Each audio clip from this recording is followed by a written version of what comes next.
Untuk bisa tetap bersaing dengan produk kerajinan dari luar, para perajin perak dan emas di Desa Celuk Gianyar terus melakukan berbagai langkah inovasi produk.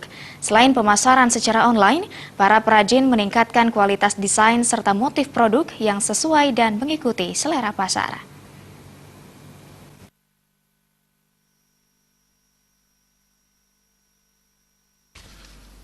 Salah satu perajin perak dan emas, Kadek Ganda Ismawan, mengatakan kerajinan perak dan emas peluangnya masih sangat menjanjikan dan terbuka lebar ke depannya.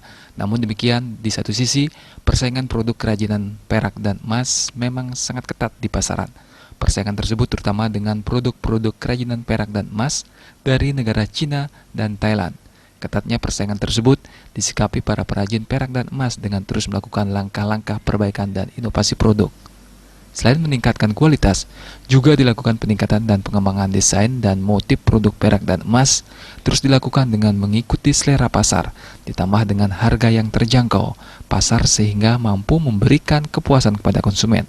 Jika tidak demikian, menurut Kadek Ganda Ismawan, produk kerajinan perak dan emas akan tidak bisa bersaing di pasaran karena hasil kerajinan dari negara lain yang juga secara kualitas dan motifnya relatif bagus. Selain peningkatan kualitas produk, langkah promosi dan pemasaran produk juga penting untuk terus dilakukan secara berkesinambungan, secara terus-menerus, baik secara offline dan secara online.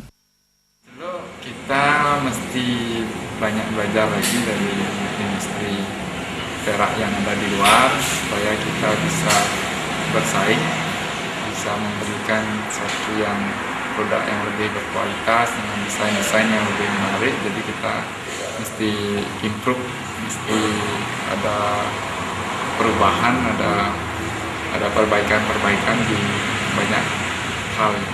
Emangnya soal ini gimana? Selain di luar negeri, pemasaran produk kerajinan perak dan emas di Desa Celuk juga dilakukan di dalam negeri seperti Jakarta, Bandung, dan Surabaya. Gus Ngurah, Bali TV.